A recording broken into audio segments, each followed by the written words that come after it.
আমন্ত্রণ বিশ্ব বাংলায়, আপনাদের সঙ্গে আছে আমি সাবিনা সুলতানা। শুরুতেই সংবাদ শিরোনাম। চলতি মার্চে দেশে এলো $275 কোটি রেমিটেন্স, মাসের হিসেবে সর্বোচ্চ রেকর্ড পরিমাণ প্রবাসী আয়। দেশের অর্থনীতিকে চাঙা রাখতে নিরবিচ্ছিন্ন কাজ করছেন প্রবাসীরা, এবার মৌলিক অধিকার সুনিশ্চিতের দাবি। এবং আরব আমিরাতে সাইকেল ব্যবসায় সফলতা বেড়েছে প্রবাসী বাংলাদেশিদের, কাজ করছেন প্রায় অর্ধশত কর্মী।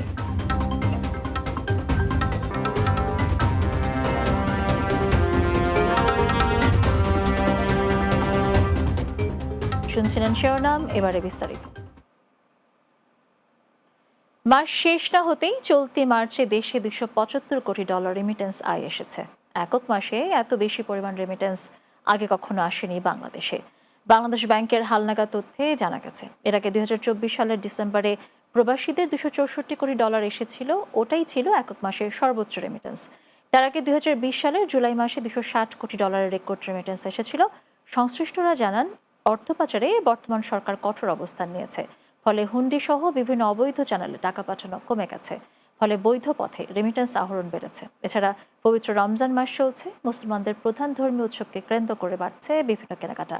তাই পরিবার পরিজনের বাড়তি খরচের কথা মাথায় রেখে বেশি বেশি অর্থ পাঠাচ্ছেন প্রবাসী বাংলাদেশিরা, যার কারণে রেকর্ড পরিমাণ রেমিটেন্স পাচ্ছে বাংলাদেশ।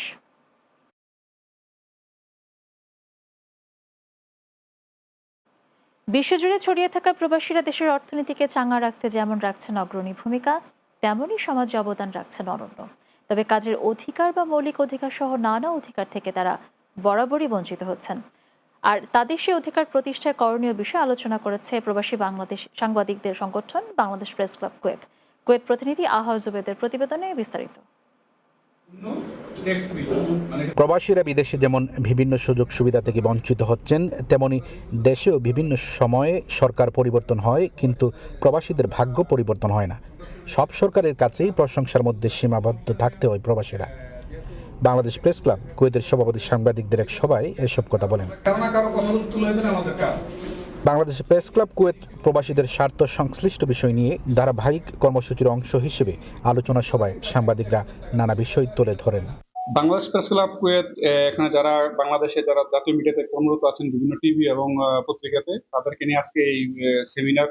আমরা প্রবাসীদের স্বার্থ সংশ্লিষ্ট যে বিষয়গুলো আছে, যে সমস্ত সমস্যার সম্মুখীন হচ্ছে, সেগুলো তুলে ধরা দেশ এবং স্থানীয় দূতাবাসের মাধ্যমে আমরা তুলে ধরার সবসময় চেষ্টা করছি। ভুয়া টিকিট নিয়ে কুয়েত এয়ারপোর্টে যায়, টিকিট কিনে এয়ারপোর্টে বিভ্রান্ত নেওয়ার এই দাবি।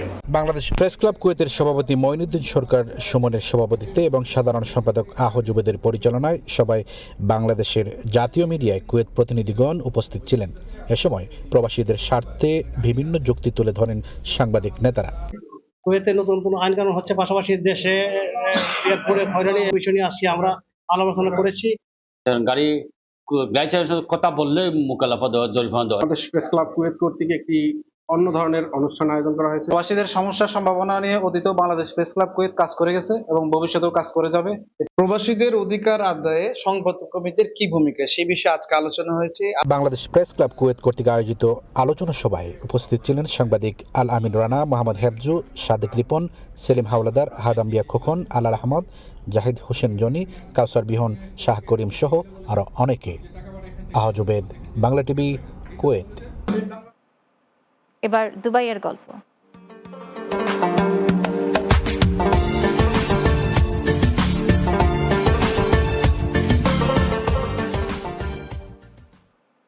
সংযুক্ত আরব আমিরাতে স্বল্প আয়ের শ্রমিকদের মাঝে সাইকেল একটি অতি জনপ্রিয় বাহন। আমিরাতে অন্যান্য দেশীয়রা দীর্ঘদিন এই ব্যবসার সাথে জড়িত থাকলেও একমাত্র বাংলাদেশি মালিকানাধীন bicycle shop Mizanur Shahjahan bicycles trading. প্রতিষ্ঠানটির পরিচালক মিজানুর রহমানের 5টি প্রতিষ্ঠানে কর্মসংস্থানের ব্যবস্থা হয়েছে প্রায় অর্ধশত বাংলাদেশির। দুবাই প্রতিনিধি শেখ ফয়সাল সিদ্দিকী বাবের পাঠানো তথ্য ছবি আরও জানাচ্ছেন অর্ণব নাসির। খুলনা বাগেরহাটের মোহাম্মদ শাহজাহান হাওলাদারের ছেলে মিজানুর রহমান সোনালী ভবিষ্যতের হাতছানিতে 2011 সালে পাড়ি জমান সংযুক্ত আরব আমিরাতে। কঠোর পরিশ্রম ও সততাকে পুঁজি করে জড়িত হন ব্যবসার সাথে। এরপর আর পেছনে ফিরে তাকাতে হয়নি তাকে। শুরু করেন রিয়েল এস্টেট ব্যবসা, তৈরি করেন দুবাইতে একমাত্র বাংলাদেশি মালিকানাধীন বাইসাইকেল শপসহ 5টি প্রতিষ্ঠান। আজমানে একটা মেনটেন্যান্স লাইসেন্স করি 2018 সালে। লাইসেন্স করার পরে আস্তে আস্তে ওখান থেকে এস্টাবলিশমেন্ট হয়েছি, তো ওখান থেকে আমার বিজনেস শুরু। পুনরায় আবার দুবাইতে আমি একটা টেকনিক্যাল সার্ভিস লাইসেন্স করছি, LLC। ওটার পরে আমি আর একটা ক্লিনিং সার্ভিস লাইসেন্স করছি, করার পরে রিয়েল এস্টেট লাইসেন্স করলাম। এরপরে আমরা গত বছর এই যে বাইসাইকেল শপটা নিয়েছি আমরা, সেম রমজান মাসে আমরা ওপেন করছি। দ্বিতীয়তম যে আমাদের বাইসাইকেল শপ এই সারজায় মাত্র 2 দিন হলো আমরা উদ্বোধন করেছি। Nasim Al Ramal cleaning service ও Al Jaziziya Al Saidi home rental real estate সহ তার 5টি প্রতিষ্ঠানে কর্মসংস্থানের ব্যবস্থা হয়েছে প্রায় অর্ধশত বাংলাদেশির। বর্তমানে আমার 5টা কোম্পানি আছে এখানে। 5টা কোম্পানিতে আমার 20 থেকে 30 জন লোক আছে। এর মধ্যে ইন্ডিয়ান, পাকিস্তানি ওয়ার্কারও আছে, আর বাকি ওয়ার্কার আমাদের বাংলাদেশি। সবাই আমার এখানে সুন্দরভাবে জব করতেছে। তিনি বলেন, বর্তমানে আমিরাতে বাংলাদেশিদের ভিসা বন্ধ থাকায় অন্যান্য দেশীয় টেকনিশিয়ান দিয়ে কাজ করাতে হচ্ছে, যা বাংলাদেশি ব্যবসায়ীদের জন্য ব্যয়বহুল। এমন পরিস্থিতিতে কূটনৈতিক আলোচনার মাধ্যমে ভিসা সমস্যার সমাধান করার আহ্বান জানান এই ব্যবসায়ী। আমাদের বর্তমানে বাংলাদেশি ওয়ার্কার দরকার, কিন্তু ভিসা বন্ধের কারণে আমরা কোনো লোক নিয়োগ দিতে পারতেছি না, যার জন্য আমরা বড় সমস্যার মধ্যে আছি। Arnab Nasir, news desk, Bangla TV. বিশ্ব বাংলার এই পর্যায়ে নিচ্ছে ছোট্ট একটি বিরতি। ফিরে আসার পর অন্যান্য সংবাদের সাথে আরও যা থাকছে। লিবিয়া থেকে দেশে ফিরেছেন আরও 144 বাংলাদেশি।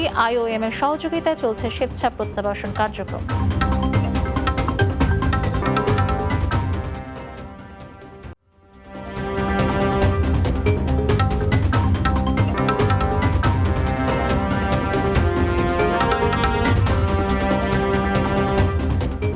বিরতির পর বিশ্ব বাংলায় স্বাগত আরও একবার।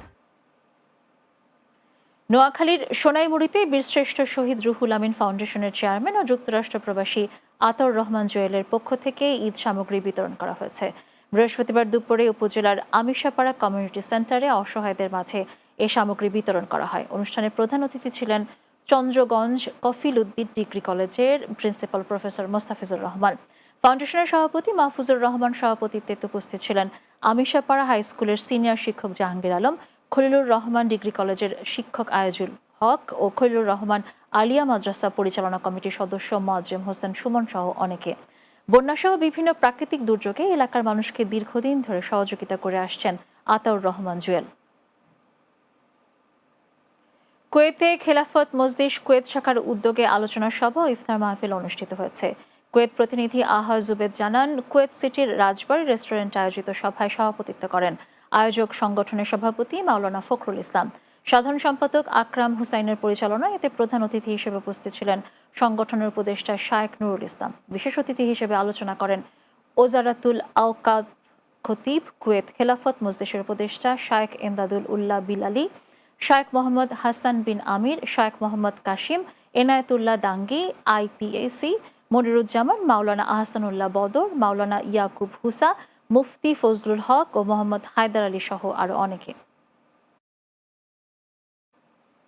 লিবিয়া থেকে দেশে ফিরেছেন আরও 144 জন বাংলাদেশি নাগরিক। বৃহস্পতিবার সকালে লিবিয়ার বুরা কেয়ারের একটি ফ্লাইটে তারা দেশে ফেরেন। ত্রিপোলির বাংলাদেশ দূতাবাস জানায়, বাংলাদেশ দূতাবাস, লিবিয়ার অক্লান্ত প্রচেষ্টা ও আন্তর্জাতিক অভিবাসন সংস্থা IOM এর সহযোগিতা 144 জন বাংলাদেশি নাগরিককে 26 মার্চ দেশে প্রত্যাবাসন করা হয়। প্রত্যাবাসিত অভিবাসীদের মধ্যে 55 জন ত্রিপোলির তাজুরা ডিটেনশন সেন্টারে আটক ছিলেন এবং অবশিষ্ট 89 জন বিপদগ্রস্ত অবস্থায় মিসরাতা ও ত্রিপোলি হতে স্বেচ্ছায় দেশে ফিরে গেছেন। তাদের মধ্যে 6 জন অভিবাসী শারীরিকভাবে অসুস্থ ছিলেন। মোড়ের বুকে ক্রিকেট উন্মাদনা ছড়িয়ে দিতে সৌদি আরবের রিয়াদে অনুষ্ঠিত হতে যাচ্ছে প্রবাস বাংলা লীগ। বাংলাদেশ ও পাকিস্তানের 16টি দল নিয়ে আগামী 18 এপ্রিল অনুষ্ঠিত হবে এই টুর্নামেন্ট।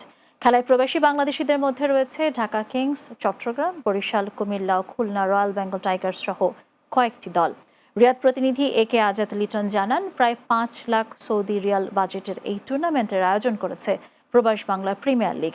এতে প্রধান পৃষ্ঠপোষক রয়েছেন মকবুল হোসেন রুবেল। টুর্নামেন্টে চ্যাম্পিয়ন এবং রানার্স আপ দলকে দেওয়া হবে একটি করে ব্র্যান্ড নিউ গাড়ি। প্রবাসীদের সম্মানে ইফতার ও দোয়া মাহফিল করেছে ধানসিঁড়ি জাতীয়তাবাদী সাংস্কৃতিক পরিষদ কাতার। কাতার প্রতিনিধি আকবর হোসেন বাচ্চু জানান, দেশটির রাজধানী দোহার স্থানীয় একটি হোটেলে কাতার বিএনপির ভারপ্রাপ্ত সভাপতি আব্দুর রব তালুকদারের সভাপতিত্বে এ আয়োজন করা হয়। নুরুজ্জামান ও মীর জামিলের সঞ্চালনায় অনুষ্ঠানের প্রধান অতিথি ছিলেন কাতারে নিযুক্ত বাংলাদেশের রাষ্ট্রদূত মোহাম্মদ নজরুল ইসলাম। এ সময় বক্তব্য রাখেন ধানসিঁড়ি বিএনপির সাবেক আহ্বায়ক মোহাম্মদ শহীদুল হক, কাতার বিএনপির যুগ্ম সাধারণ সম্পাদক মোকাররম আলী চৌধুরী, সাংগঠনিক সম্পাদক সালেহ আহমেদ খোকন, সাবেক সাংগঠনিক সম্পাদক দিলীপ কুমার ছোটন ও ইফতার মাহফিল বাস্তবায়ন কমিটির আহ্বায়ক নাজমুল হোসেন। এছাড়া উপস্থিত ছিলেন সিনিয়র কমিউনিটি নেতা মতিন পাটোয়ারি ও আলমগীর হোসেন আলী। সংযুক্ত আরব আমিরাতের বাংলাদেশ দূতাবাসের উদ্যোগে 25শে মার্চ গণহত্যা দিবস উপলক্ষে আলোচনা সভা অনুষ্ঠিত হয়েছে।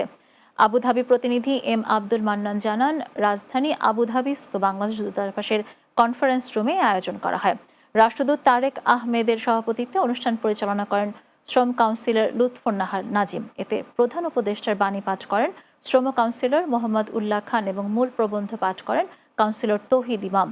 অনুষ্ঠানে বক্তব্য রাখেন দূতাবাসের মিশন উপপ্রধান শাহনাজ আক্তার রানু, বাংলাদেশ সমিতির সাধারণ সম্পাদক আব্দুস সালাম তালুকদার, বাংলাদেশ বিমানের রিজনাল ম্যানেজার শাহাদাত হোসেন, দক্ষিণ এশিয়া জলবায়ু পরিবর্তন বিষয়ক সাংবাদিক ফোরামের নির্বাহী সভাপতি কেরামতুল্লাহ বিপ্লব ও আবুধাবি শেখ জায়েদ বাংলাদেশ স্কুলের সিনিয়র শিক্ষক আব্দুল গনি সহ অনেকে।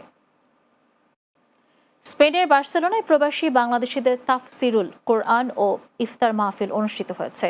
স্পেন প্রতিনিধি লোকমান হোসেন জানান, বৃহত্তর নোয়াখালী সামাজিক সাংস্কৃতিক সংগঠনের উদ্যোগে নুমান বিন সাবিদ জামে মসজিদে আয়োজন করা হয়।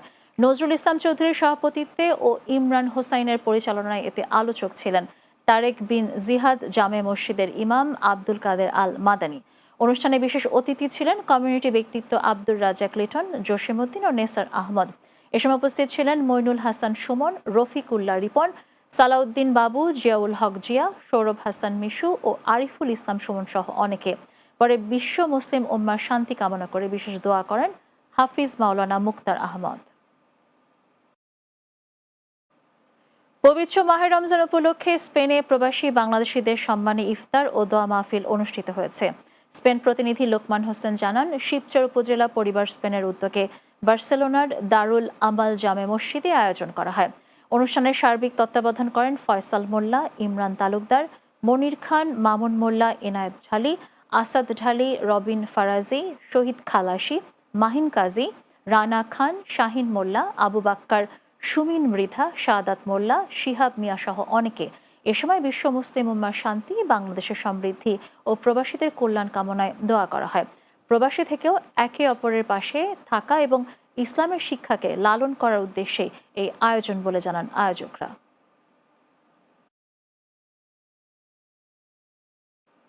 শেষ করছি বিশ্ব বাংলা, তবে যাওয়ার আগে সংবাদ শিরোনামগুলো জানিয়ে দিচ্ছি আরও একবার। চলতি মার্চে দেশে এলো $275 কোটি রেমিট্যান্স, মাসের হিসেবে সর্বোচ্চ রেকর্ড পরিমাণ প্রবাসী আয়। দেশের অর্থনীতিকে চাঙ্গা রাখতে নিরবিচ্ছিন্ন কাজ করছেন প্রবাসীরা, এবার মৌলিক অধিকার সুনিশ্চিতের দাবি। আরব আমিরাতে সাইকেল ব্যবসায় সফলতা বেড়েছে প্রবাসী বাংলাদেশিদের, কাজ করছেন প্রায় অর্ধশত কর্মী। এবং লিবিয়া থেকে দেশে ফিরেছেন আর 144 বাংলাদেশি, IOM এর সহযোগিতায় চলছে স্বেচ্ছা প্রত্যাবাসন কার্যক্রম।